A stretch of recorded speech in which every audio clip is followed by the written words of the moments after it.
I didn't buy the house for luxury or location. I bought it because it was dirt cheap, suspiciously so.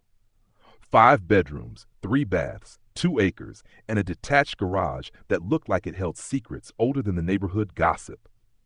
The realtor gave me that desperate smile people wear when they're selling something haunted. I didn't care. I wanted space. I wanted peace. What I got instead was a treasure map disguised as cracked tile and rotting wood. The first sign came the day after I moved in. I dropped my toolbox in the basement, and the floor made a thunk that didn't match the echo of the rest of the room. Hollow. I stomped around like a deranged sumo wrestler until I found it, a weird panel near the old furnace. One pry bar and a puff of dust later, I was staring down at a trapdoor with a rusted padlock, which, if I'm being honest, looked like it was holding back secrets the IRS would want a word about. Naturally, I broke it open with a sledgehammer, because that's what you do when life hands you mysteries. What I didn't expect was what was inside. Beneath that door, down a short set of concrete steps, was a hidden room filled with tightly packed metal boxes, each labeled with strange old markings and faded stickers from banks that didn't exist anymore. I cracked the first one open and nearly dislocated my soul. Stacks of cash, not fake movie prop stacks, real stacks, rubber banded, with a smell that said you're about to get audited. I thought I was dreaming, or hallucinating from the mold in the basement, but no, that was $100 bills. Box after box of it. My hands were shaking. My mouth went dry. I had just stumbled into the kind of situation that ruins people or turns them into villains. Naturally, I didn't say a word to anyone. I moved every single box upstairs, sealed the trap door, and casually poured myself a drink, like I didn't just unlock a level of wealth that makes lottery winners cry. For the next few days, I acted normal, went to Home Depot, fixed a leaky pipe, smiled at neighbors, but inside, my brain was doing the dudgy on repeat until the HOA came knocking. Karen, yes, her name was actually Karen, stood on my front porch with a clipboard, a fake smile, and the energy of someone who's about to violate your rights with a passive-aggressive letter. She wore the HOA badge like it gave her authority over gravity. "Welcome to the neighborhood," she chirped. "Just making sure you're aware of the rules, especially regarding lawn maintenance, garage use, and excavation." Excavation? I played dumb. "I'm not excavating anything, just patching stuff up." She leaned forward like a cartoon villain sniffing out secrets. "Someone reported activity in your basement, digging noises, large boxes, anything we should know about?" My heart sank faster than her credibility.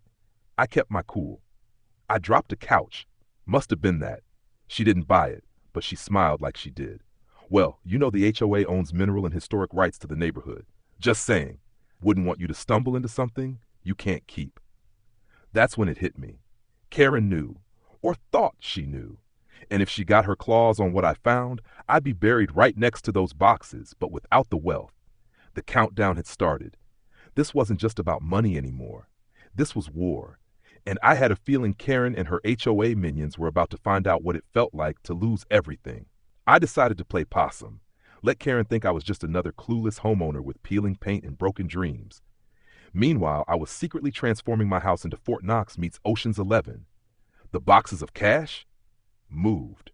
Hidden. Triple wrapped in plastic and relocated to hollowed out portions of the walls, fake HVAC vents, even behind a secret panel in the kitchen that slid open when you tapped the pepper shaker twice. If Karen wanted a sniff, she'd be chewing drywall for a week. Then came the inspections. First, it was a routine HOA audit of my backyard. According to Karen, the fence was 1/4 inch too high on the east side and might pose a hazard to migratory birds. I told her I'd seen more danger in her personality than my fence. She didn't laugh. Instead, she scribbled in her little clipboard with the fury of a toddler denied snacks. Then came the fines. $25 for the fence, $100 for unapproved storage in the garage, $250 because my rose bushes looked hostile. Who finds someone for aggressive flora? But the real show began when Karen sent her HOA squad to check the foundation for potential historical artifacts. 3 wannabe archaeologists in khakis and HOA polos arrived with flashlights and entitlement. They didn't even knock, just wandered into my backyard like they were on an episode of Cops Board Suburbia edition. I greeted them with a lawn sprinkler set to berserk mode. One blast of icy hose water sent the lead guy tripping into my compost bin. He smelled like banana peels in defeat. I told them they had 5 minutes to get off my property or I'd call animal control, since they were acting like raccoons. But they weren't done. 2 days later, I caught Karen snooping around the side of my house wearing a sun hat big enough to land a helicopter. She claimed she was measuring property lines. I told her the only thing she needed to measure was her level of delusion. She pretended not to hear me and kept snooping until I accidentally turned the hose on again. Oops, my finger slipped. That's when I knew I had to go offensive. I invited every neighbor Karen ever screwed over to a backyard cookout. Free ribs, beer, and stories about HOA horror. Turns out she fined one guy for wind chimes being too whimsical, another for painting his mailbox not dull enough, and someone else for non-regulation mulch. By the time the grill was hot, I had myself a miniature rebellion forming under the string lights. Karen tried to crash the party but got blocked by a trio of dads in Hawaiian shirts who looked like they had just enough patience left to ruin someone's career. She stormed off, fuming, but the pressure was building. Meanwhile, I was hiring lawyers. Quietly, strategically. I had them digging into HOA regulations, mineral rights, and property ownership like bloodhounds on espresso. And what they found? Gold. Not literal gold, but a clause buried in the original HOA documents from the 80s that stated, "The HOA shall have no claim or entitlement over unregistered underground findings unless explicitly recorded with municipal records." Translation: if I didn't tell anyone about the treasure, they had no legal right to it. But here's the catch. Someone had tried to file a claim, recently. Someone using an anonymous proxy had attempted to register an excavation rights interest on my property 2 weeks after I moved in. Guess who? Karen's name wasn't on it, but one of the listed proxies was her husband, Mr. Harold Pencil-necked, I sell insurance and fail at life.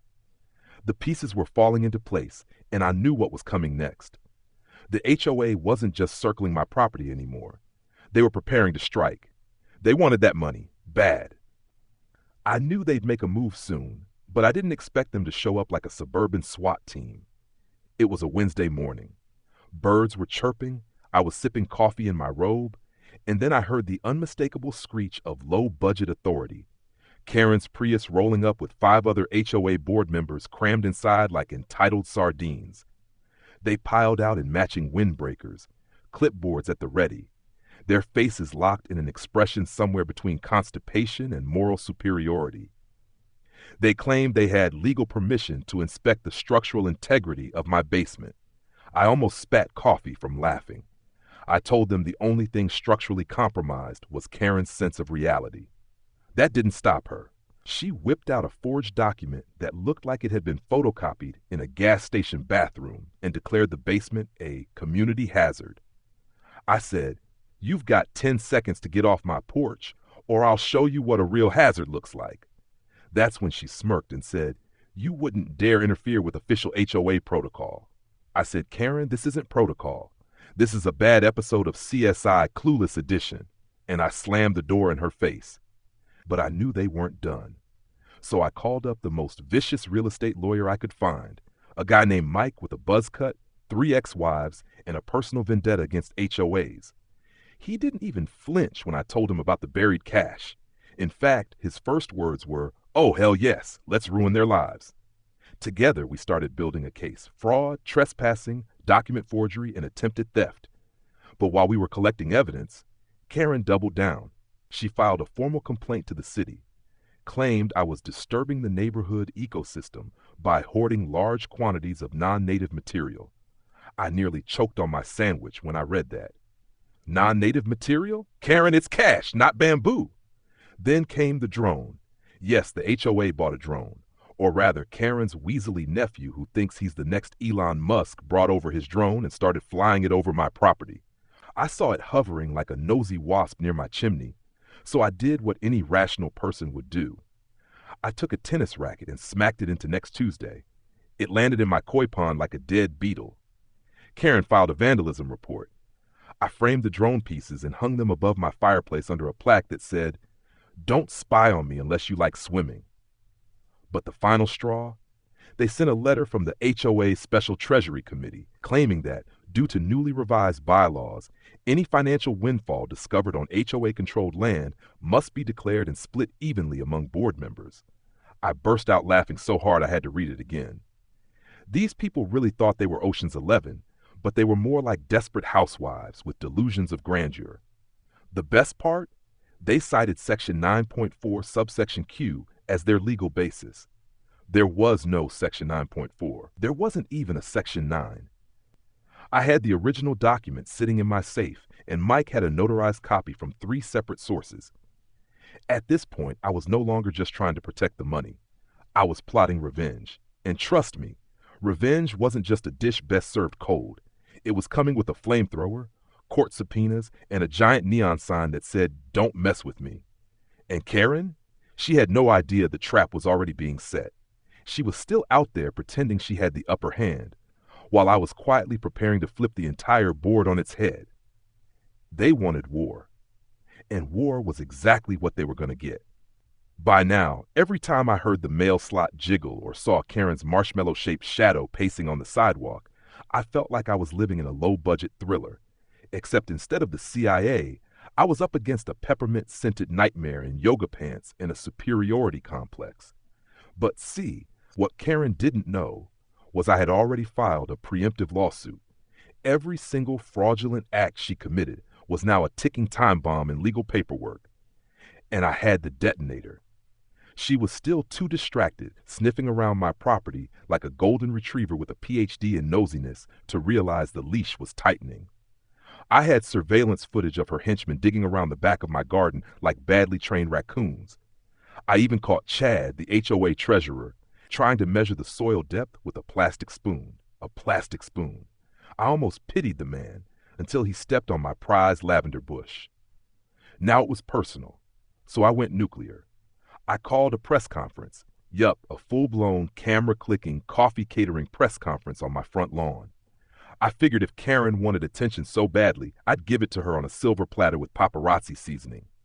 I stood in front of my house, flashy as hell, in a custom-made robe that read HOA Ho on the back, and announced my legal action to the public. I exposed everything. Every fake document. Every unauthorized intrusion. Every desperate drone dive. The media devoured it like free cake at a PTA meeting. Karen's jaw practically unhinged when she saw herself on the 6 o'clock news, caught on camera holding a crowbar next to my fence like she was auditioning for a prison break. Within 48 hours, the board members were in shambles. Chad tried to resign. Lisa cried on Facebook Live. Karen? Oh, she doubled down like any villain too deep in the script to realize the movie's ending wasn't going her way.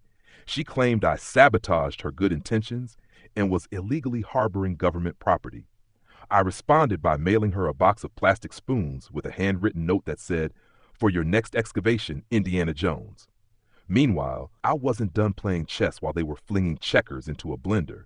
Behind the scenes, my lawyer Mike had already pulled the deed to my property, every HOA charter revision, and the land's historical zoning paperwork. Turns out, my backyard, where the money was hidden, technically sat outside of HOA jurisdiction. The original surveyor botched the line by 15 feet back in 1972. Karen's whole empire, built on a clerical error. Now, I could have just stopped there, but I wanted her to feel it. So I attended the next HOA meeting. I wore all black like I was attending the funeral of their relevance. They tried to bar me at the door until I whipped out a restraining order. You should have seen Karen's face. I thought her foundation was going to melt off her cheekbones from the fury. I stood at the podium, looked each of them dead in the eye, and said, "You messed with the wrong gardener." Then I dropped the hammer. Not only was I suing the board for damages, slander, and harassment, I was also buying the vacant plot of land that was under HOA control, the same plot they've been planning to build their new community center on. And I wasn't just buying it. I was going to turn it into a chicken sanctuary. Loud ones. The kind that cluck at 3 a.m. and never shut up. Karen nearly passed out. The sun rose on a brand new HOA day, but little did Karen know, this one would go down in infamy. I wasn't just a nuisance anymore. I was a one-person natural disaster in flip-flops and vengeance. While the HOA tried to save face and pretend everything was fine, behind the scenes their empire was crumbling like stale banana bread. And the cherry on top? My final move was locked, loaded, and ready to detonate. You see, while Karen was obsessing over bylaws and trying to steal my buried fortune like a Disney villain with too much Botox, I'd been making power moves. Real ones. First, I took that $500 million and called in a team of real estate lawyers so cutthroat they could have taught piranhas how to sue. Then I got a zoning consultant, a land acquisition specialist, and because I'm petty, an interior designer to help renovate my soon-to-be-purchased county courthouse. Yeah, that's right. Not the HOA office, not a few houses. The whole damn county. Turns out, the town was broke and desperate, and money talks louder than a Karen on expired Chardonnay. So I bought it. All of it. Every road, light pole, fire hydrant, stop sign, even the sad little duck pond Karen loved jogging past with her ankle weights and judgmental smirk. It was all mine now. HOA jurisdiction? Evaporated. Their authority? Gone like last season's TikTok trend. But I wasn't done making them sweat. I had the county commissioner schedule a public update meeting at HOA headquarters. The irony? They thought it was about a new bike lane. I walked in, flanked by lawyers, media, and my emotional support llama named Duke. Don't ask. He's dramatic but effective. Karen, dressed in a lime green pantsuit that looked like it was made from recycled jealousy, tried to stop me at the door. Only residents are allowed, she began, wagging her acrylic nail. I handed her the deed. To the county. You're standing on my floor, Karen, I said. You can either take a seat or take a hike. Her jaw unhinged so far it needed a seatbelt. Now here's where it got juicy. I put up a massive display screen in their little HOA chamber. I clicked the remote and boom, up came security footage. Clear as day. Karen, Chad, and the rest of the clown committee sneaking into my yard at night with baskets, picking my fruit like it was a community orchard. Then came the footage of Karen instructing them where to dig, talking about unclaimed treasure like she was on a reality show called Pirate Housewives of Suburbia. Stealing agricultural property, trespassing, coordinated conspiracy, I said. Would you like me to go on? They stuttered like malfunctioning Alexa devices. Then I played the final clip, the one from just last week. Karen and her squad hopping my fence at 2 a.m., flashlight in hand, reaching for another juicy orange. What they didn't realize was, the week before, I installed a fully electrified security grid around the orchard. Legal, certified, clearly marked. The second Chad's fingers wrapped around that forbidden fruit, zap! He hit the grass like a malfunctioning puppet. Karen screamed, tried to run, and face-planted into a bush. Her wig flew off and got tangled in my pear tree. Lisa peed herself, actual certified adult pee. I had it on tape. In 4K. I paused the video. Don't worry, I said. I've already declined to press charges. This was enough. They looked like haunted mannequins. Then I stood up, straightened my blazer, and said the words that would echo in their nightmares. As the new owner of this county, the HOA is now dissolved. Permanently. You can keep the fruit, but stay off my lawn. And just like that, I walked out. The moment my feet hit the curb, Duke the Llama spit on Karen's car.